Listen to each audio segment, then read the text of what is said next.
Bom dia, bom dia, mãozinhas amigas, visualizar.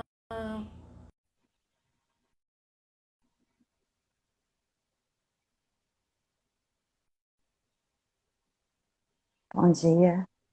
Olá, bom dia! Bom dia. Que bom que estamos aqui mais um domingo, juntos, todos nós juntos. Olá, Alanzinho, como é que você tá? Tudo bem? Nossos irmãos, nossos companheiros de caminhada, né? Aqui nós estamos nos reencontrando constantemente. Seja bem-vinda, Janaína, disse aqui Seja a bem-vindo. nossa amiga Obrigada. ali. Vamos aguardar só um pouquinho mais. Vocês estão ouvindo direitinho? Tá, tudo ok. Graças a Deus. Que bom. Estou testando aqui pela primeira vez um fone, então, caso o som não fique tão bom, então me dê um toque que eu já estou com reserva aqui. Então, sejam todos bem-vindos. Que nós tenhamos um lindo dia de domingo. Estamos nesse mês de setembro, um mês que é de importante reflexão, que nos traz essa importante reflexão do Setembro Amarelo, e que essa palestra de hoje, na verdade, esse bate-papo, essa reflexão, nos é tão importante porque, enquanto colaboradora do Cristo, que estou, aliás, que sou e que somos, e que somos chamados constantemente, eu entro em contato todos os dias com essas aflições, com essas reflexões, e que ali me encontro como instrumento para poder ampliar o estado de consciência daquele que está na minha frente. E nessa troca, porque nós não somente ensinamos, mas também aprendemos à medida que ensinamos. Então, de já, em primeiro lugar, agradeço a todos aqueles que estiveram no meu caminho, que atravessam o meu caminho, porque de algum modo me ensinam alguma coisa. Seja na dor, seja no auxílio. Então, todos nós somos colaboradores uns dos outros. Então, para que nós harmonizemos os nossos pensamentos e os nossos corações, eu peço por um instante que nós, não como um ritual, mas para que nós entremos em contato com as energias mais suaves que nos rodeiam, que nós possamos fechar os nossos olhos por um momento e sentir, assim, ó, esse ventinho gostoso de Teresina nesse momento, mas com ele também toda essa vibração de amor que Deus derrama sobre nós. Então, fechemos os nossos olhos por um instante, respiremos com tranquilidade, sentindo a suavidade e a força do nosso coração pulsar. Elevando o pensamento a Deus, a Cristo, o nosso grande pastor, porque somos suas ovelhas, a Mãe Santíssima de Nazaré, que abriu seus braços e nos acolhe como filhos. Senhor, ensina-nos a trilhar a luminosa estrada do auxílio. Dai-nos forças para destruir as pesadas fortalezas dos nossos próprios erros. Coragem para abrir o caminho na libertação de nós mesmos e recursos necessários para desobstruir o coração dos nossos semelhantes, entregando-lhes, enfim, os tesouros de amor que nos confiastes. Que por onde passemos, a dor se faça menos angustiosa, a ignorância menos agressiva, o ódio menos cruel, a treva menos densa, o desânimo menos sombrio e a incompreensão menos destruidora e agressiva. Se não possuímos ainda bens positivos com que possamos enriquecer a jornada terrestre, ajuda-nos, Pai, a diminuir os males que nos rodeiam, que em Teu nome distribuamos fraternidade e renovação, usando com alegria os dons sublimes e invisíveis do silêncio, da renúncia e da prece. Senhor, que Tu que nos ensinaste sem palavras as supremas lições da simplicidade na manjedoura e do sacrifício na cruz, indicando-nos assim o roteiro da construção espiritual e da ressurreição divina, orienta-nos, Pai, o passo incerto e ampara-nos os propósitos santificantes, para que Tua vontade, que é misericordiosa e justa, se faça em nós, por nós e para nós, onde estivermos, Senhor Jesus, hoje, amanhã e para sempre. Que Deus nos ilumine, que Deus nos abençoe, hoje, amanhã e sempre. Meus queridos irmãos, nossa conversa hoje é sobre o capítulo 5, Bem-aventurados os aflitos, no item 4 até o item 10. Causas das atuais aflições e causas anteriores das aflições. São dois campos muito férteis para que nós compreendamos. Diante da existência, nós esquecemos, por benefício divino, aquilo que trazemos da nossa bagagem, as nossas lembranças. Pelo véu que ali, momentaneamente, esconde o nosso passado, para que ele não interfira no nosso aqui e agora, para não nos perturbar, para que nós tenhamos aqui um campo livre, para que nós construamos uma outra história. Porém, nós não podemos negar que cada um de nós, por sermos transeuntes, por transitarmos nessa linha do tempo, porque estamos aqui agora, porém já estivemos em outros lugares, em outros tempos, vivendo outras experiências, mas somos o mesmo Espírito, vivendo experiências para que nós dilatemos a nossa potência e ampliemos a nossa percepção e assim que nós desdobremos todas as possibilidades de sermos luz através daquilo que vivemos. Então, quando nós nascemos no aqui e agora, trazemos toda uma programação espiritual.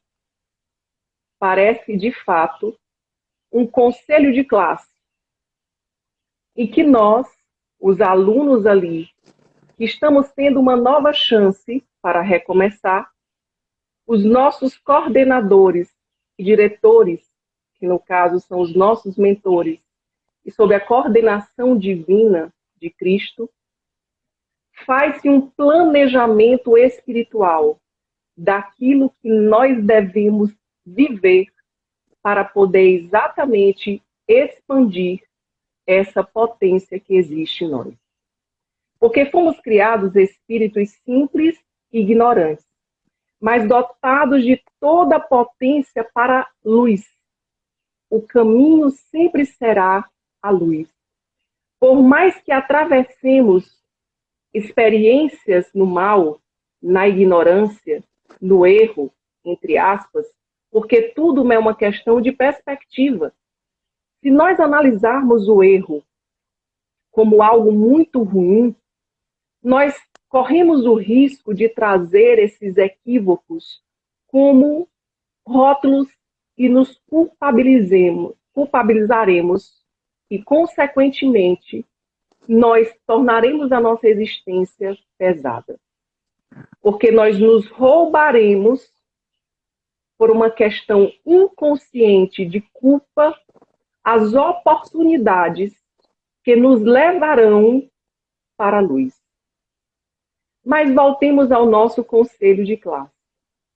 Então, nessa reunião espiritual, onde muitas vezes estamos presentes e conscientes daquilo que iremos viver, por uma questão de necessidade de reparar aquilo que foi feito ou estudado de forma inadequada, através da negligência, da imprudência, da indisciplina, por deixarmos o nosso lado pequeno, infantil, egoísta, orgulhoso, conduzir as nossas experiências, no caso, as nossas escolhas.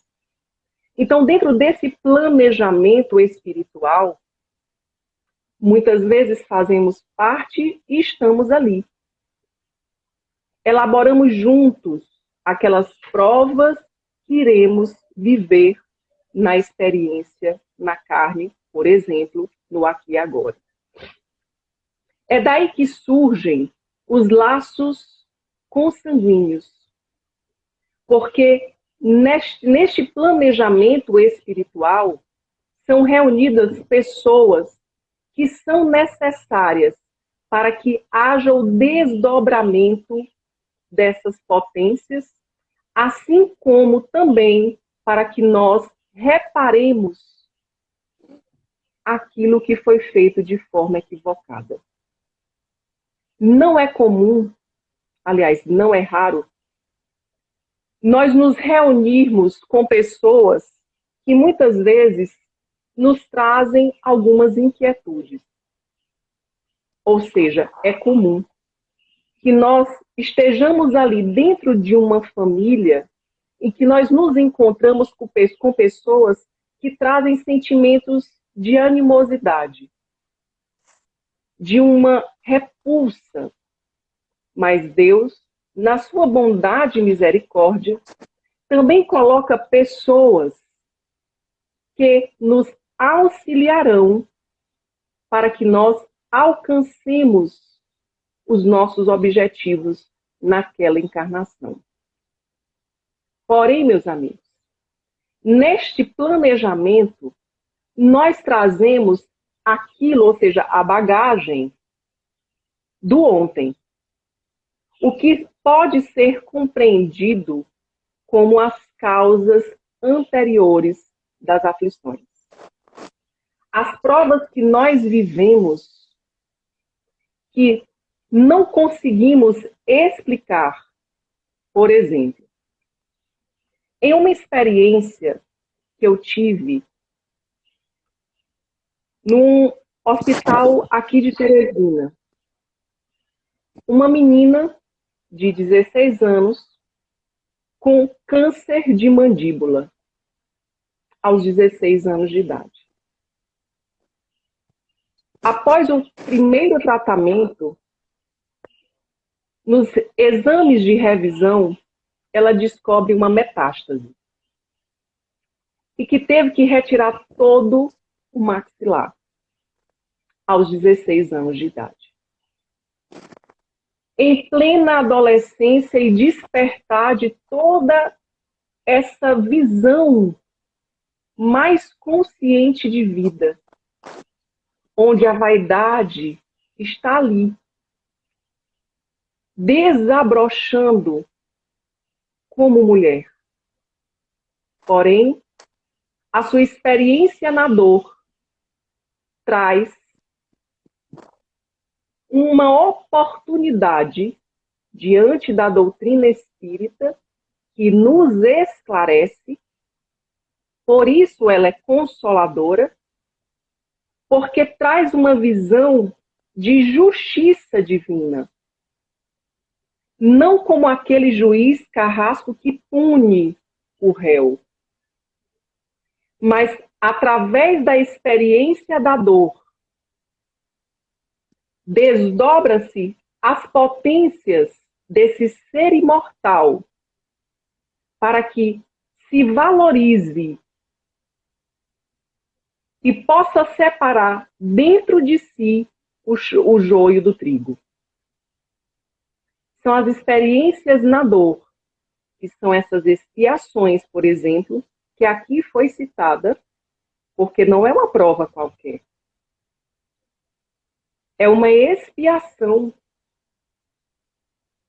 em que aquele ser de 16 anos de idade será privado de expandir o seu lado feminino, vaidade, mas também, a partir daquela experiência da dor, ela provoca em torno dela todo um ajustamento familiar, porque todos se voltam para ela. É aí que surge a valorização primeira, a vida.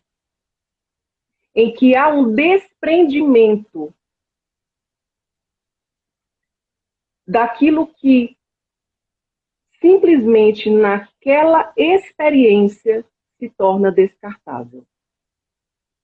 Nesta situação, a família, ela vendeu tudo o que tinha para custear o tratamento da filha. É algo que fica evidente. É algo que comove os mais profundos sentimentos, porque nem eu, que sou profissional da área de saúde, consegui me manter de pé diante de uma situação dessa. Eu caí. Eu chorei. Não lá no hospital, mas em casa. Tamanho era aquela visualização de sofrimento, mas ao mesmo tempo, da grandeza daquele homem que estava ali, exercendo a função de pai, e que não pensou duas vezes em se desprender de tudo o que ele tinha materialmente, em nome do amor a um filho. As causas anteriores das aflições, elas são essa bagagem. Elas trazem essa bagagem de existências anteriores, não como uma forma de punir o filho, o aluno, mas uma oportunidade de ressignificar o sentido da vida. A se desprender do orgulho, do egoísmo, e que, dentro dessas experiências, é que a verdadeira essência, ela desabrocha. Então, a doutrina espírita, ela nos consola,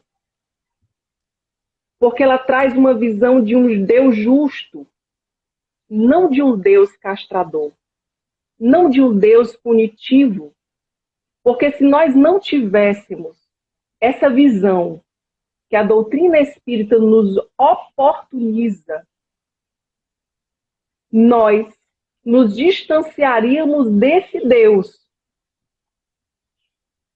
porque nada teria sentido.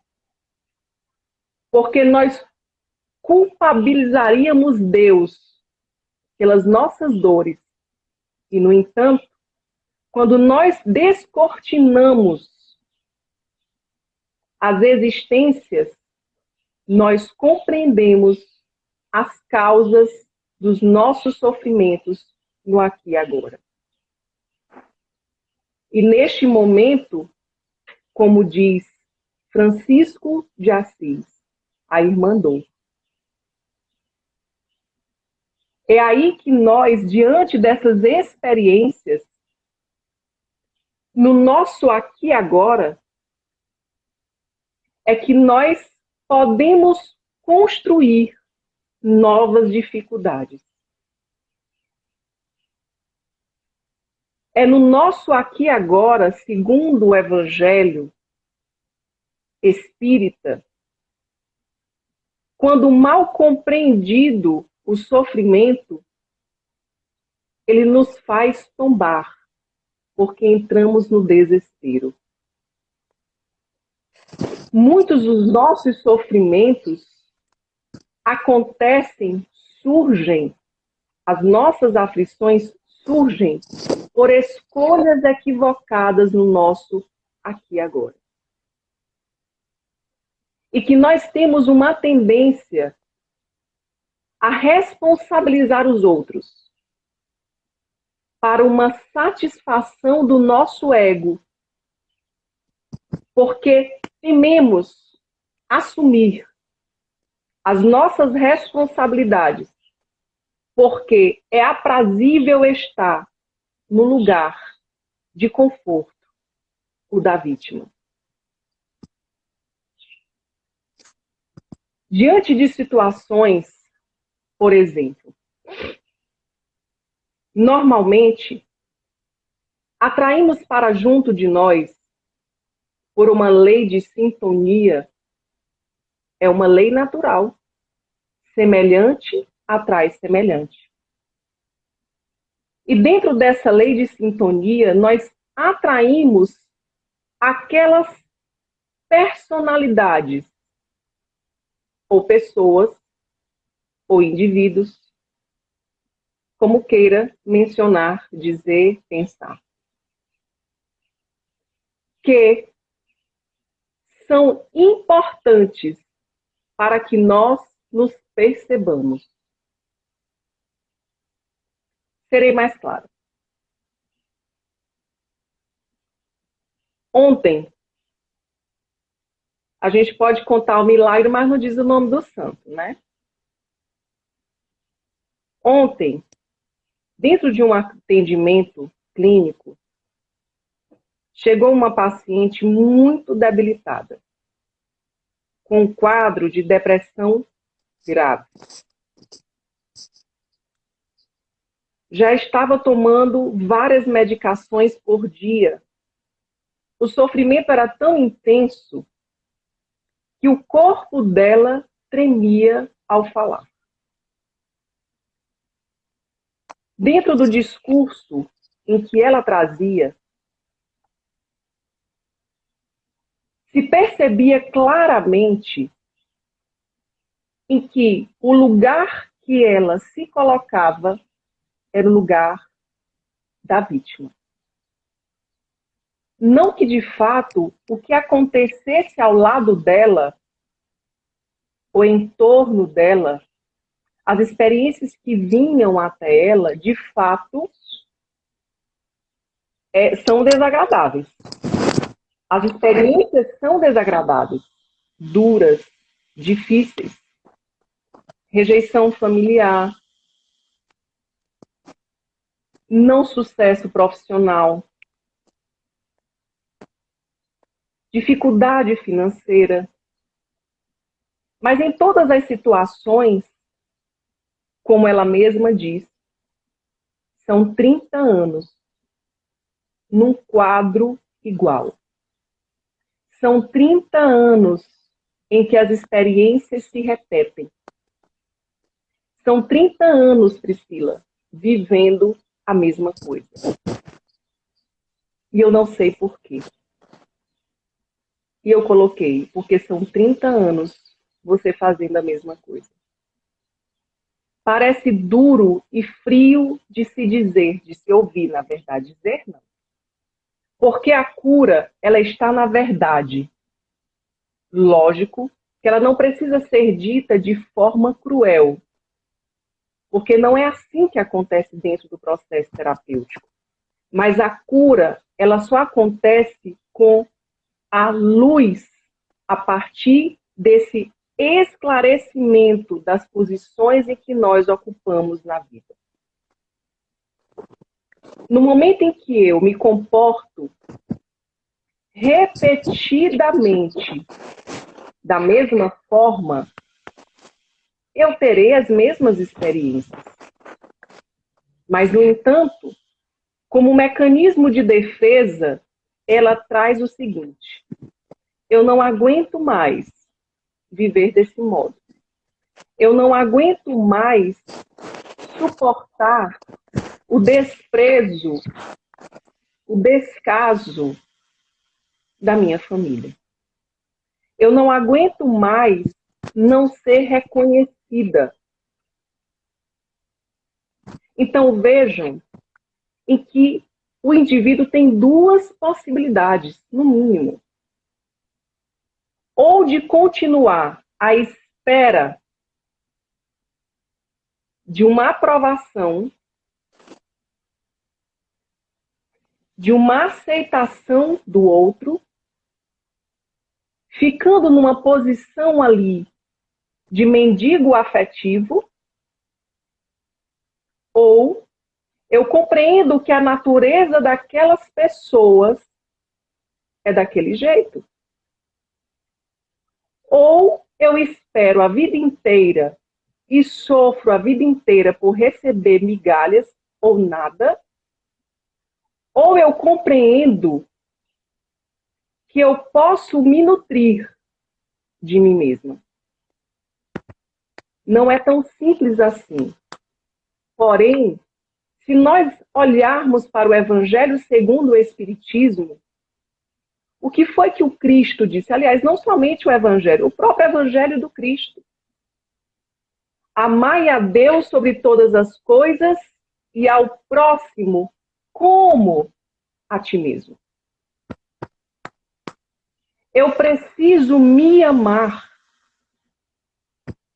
Eu preciso nutrir a mim primeiro. Porque eu só dou o que eu tenho. Mas se nesse mecanismo de querer que o outro me aceite, eu me perco, é a ausência de auto-amor. Então, dentro dessa pequena exposição, desse pequeno exemplo, no sentido porque é breve, é apenas um recorte, nós conseguimos compreender que é uma distorção do meu papel no mundo. O meu ego, ele vibra na escassez, ou seja, o meu eu, que não é o meu eu superior, mas o meu eu periférico, aquele ego, aquele eu, que passa a vida inteira à mercê da aprovação do outro. Quais são as experiências que eu terei? Experiências, por uma questão da lei da atração, eu atrairei indivíduos que me coloquem nessa posição de inferioridade em relação a ele, de mendigo afetivo. E, consequentemente, é porque eu estou sendo punido? Não. Porque eles são, para mim, um espelho para que eu possa me enxergar e, a partir da dor, eu possa compreender a necessidade da cura. Curar a partir do auto-amor. Esse é apenas um exemplo, um recorte. Porém, se nós olharmos para o egoísta, uma pessoa que está centrado nele o tempo todo, que tudo precisa ser de acordo com as suas necessidades, com as suas vontades. Lembremos de uma criança que não quer dividir seus brinquedos. Ela tem muitos brinquedos. Porém, o que adianta tê-los se não consegue dividi-los? Essa criança vai brincar sozinha. Essa criança será uma solitária. Porém, ela dirá que ninguém gosta de mim. Que ninguém me ama. mas esquece de perguntar: por que não me amam? Por que não gostam de mim? Porque, na verdade, mais uma vez, como um mecanismo de defesa do ego, esse ego é safado, viu? Esse ego é danado.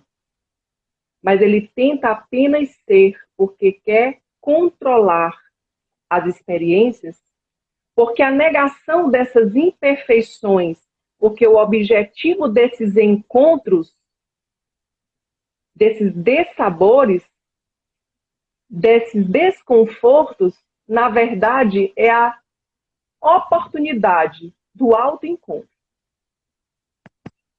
Mas, como mecanismo de defesa, nós negamos. Não, o problema não é meu. O problema é do outro. É porque o outro é mau. É porque o outro é ruim. E aí, de forma equivocada, no caso dessa criança, por exemplo, ao invés dos pais olharem e dialogarem com aquela criança, porque assim é a relação que a vida tem para conosco. A vida dialoga conosco o tempo todo, mas nós tapamos os nossos ouvidos, você sabe por quê? Porque nós não queremos passar pelo desconforto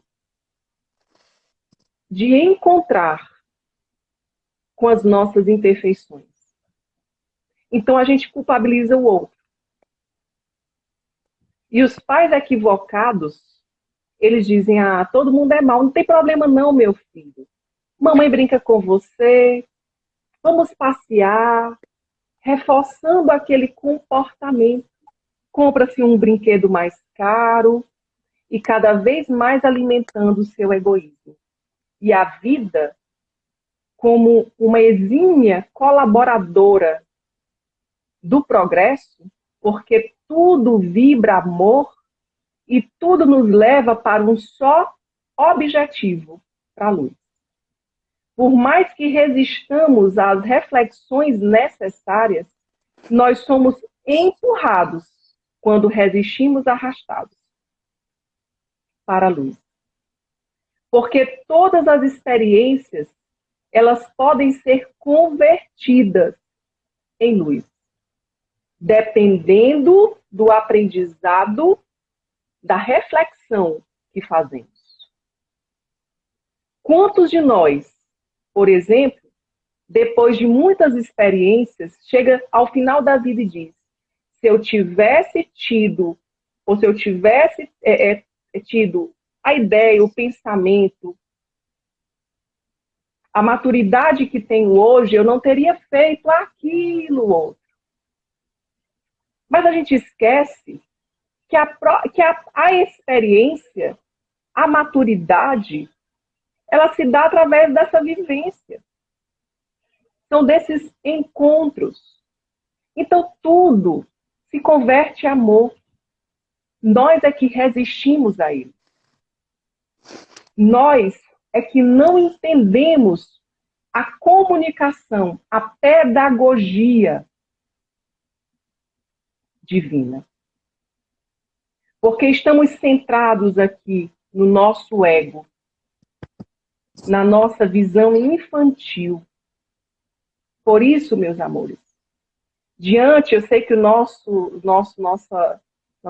encontro está afindando, diante dos sofrimentos, porque são diários. Se nós analisarmos o tempo todo, nós somos cutucados para refletir sobre alguma coisa. É necessário que nós realmente silenciemos, nos recolhamos na nossa intimidade, como diz o Evangelho, vá até o quarto, silencia e ora, no lugar onde ninguém te ouça. Esse lugar não necessariamente seja o quarto, pode ser no meio do nada, mas é o teu quarto íntimo. É o teu lugar de aconchego que tantas vezes nós resistimos em estar, porque temos medo de nos escutar. E digo, não é fácil, porque nós temos medo de sermos imperfeitos. Mas eu não posso me tornar luz se eu não acolher a minha escuridão. E a escuridão que eu digo são os sentimentos mais pueris. Mas também é o orgulho, é o egoísmo. Às vezes é uma palavra. Você fica com ódio da outra pessoa. Uai, por que tu tá com ódio? Pensa. Foi o teu ego que foi ferido. A tua necessidade de se manter ali, deusificado, santificado. Eu não sei de onde, porque nenhum de nós aqui é santo, né? E tá tudo bem, porque todos nós estamos vivendo a mesma experiência evolutiva. Somos sim farinha do mesmo saco. E não tem problema. A gente precisa naturalizar esse processo. Tá tudo certo, não tem nada errado. Então dialoguemos. Hoje de manhã eu já tive uma conversa muito séria com o meu ego. O meu ego é danado. E eu converso com ele. E eu digo, ó, vem cá, porque somos a mesma pessoa. Eu entendo você. Você tem essa necessidade. Mas não adianta mais nós fugirmos de algo que precisa ser feito. Porque nós precisamos estar juntos, colaborando, para que nós possamos evoluir. É a nossa essência que precisa falar mais alto, para que nós possamos educar o nosso ego, que é o nosso eu infantil, que quer tudo de imediato, que tem medo das responsabilidades, que tem medo do trabalho, do árduo trabalho de si mesmo, e que foge, delega tarefas para os outros, projeta responsabilidades e culpas nos outros. Mas a gente precisa sentar, botar o ego infantil no colo e a gente conversa. E é uma conversa linda. Às vezes ele se rebela, ele fica calado. Porque o meu, às vezes, fica calado. E eu entendo. É igual uma criança, quando a gente conversa, às vezes ela não fica emburrada, calada, mas do mesmo jeito. Dialoguemos com o nosso eu infantil. Nós temos um péssimo hábito de castrar essa criança interna. E não precisa castrar, não precisa punir. Nós precisamos apenas amar. Amar quem somos, o que não significa concordar com quem ainda somos. Mas é visualizar quem nós desejamos ser. É visualizar o eu do futuro. Essa proposta linda que Jesus nos permite, através das experiências do aqui e agora, mas que temos todos nós uma única meta, a luz. Então visualizemos aquele ser que nós queremos ser, acolhendo esse ser que conseguimos ser, e demos as mãos para nos tornarmos um só. E assim a gente consegue prosseguir para não desistir jamais. Meus queridos irmãos,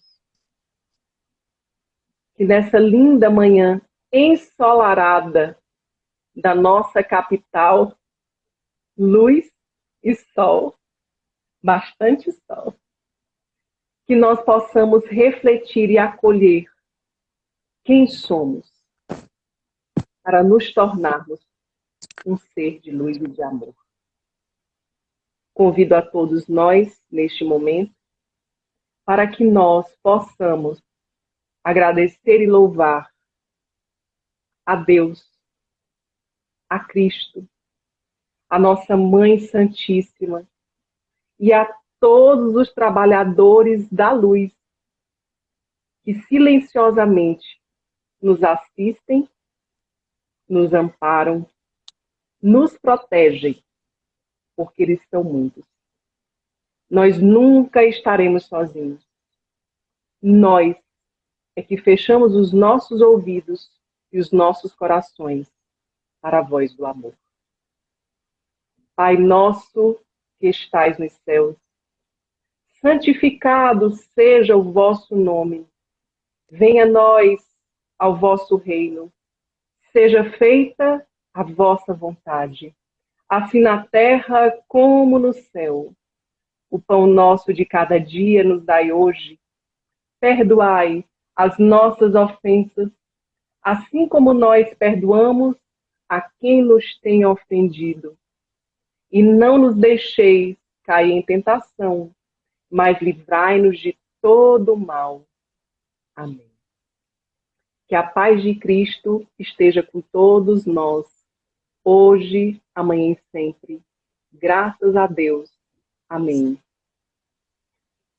Obrigada, Janaína, pela sua colaboração. Obrigada. E que nós possamos sempre nos encontrar nessa tarefa de Deus, do nosso Mestre Jesus. Bom domingo a todos. Tchau, fica com Deus.